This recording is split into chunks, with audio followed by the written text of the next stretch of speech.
Hey everybody, Spooky Marshmallow here, and I'm in the Georgetown Cemetery in Georgetown, Kentucky, and this is the Tent Girl.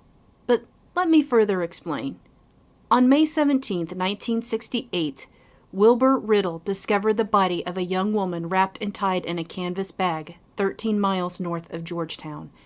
The body was taken to Lexington for an autopsy.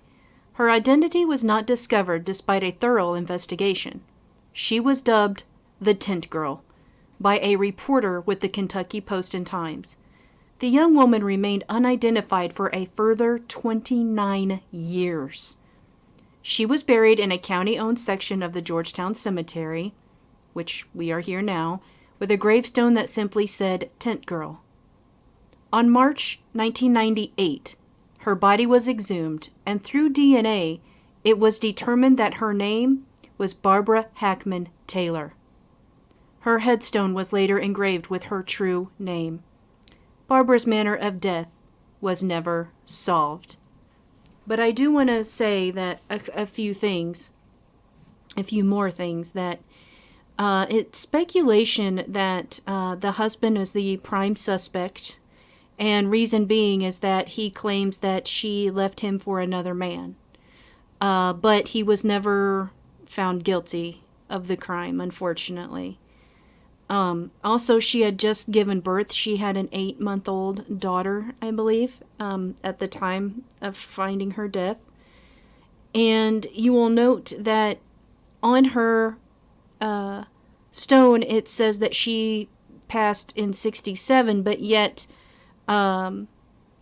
she was found in 68, and it was she was actually reported missing by her family in 67. I think that's very interesting.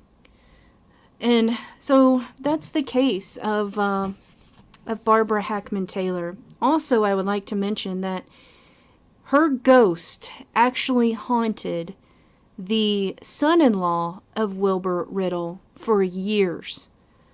And he is the one that did a lot of research to try to figure out who she was. And she haunted him. He would have dreams about her and nightmares about her, and he would think that he would physically see her, but she would disappear all the time.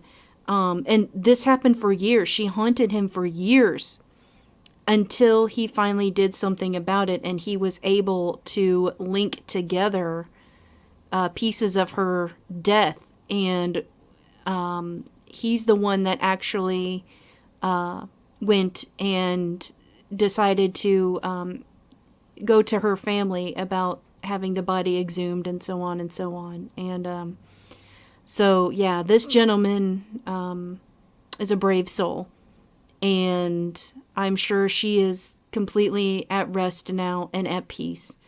So it's a neat little story and a happy ending. And may you rest in peace, Barbara.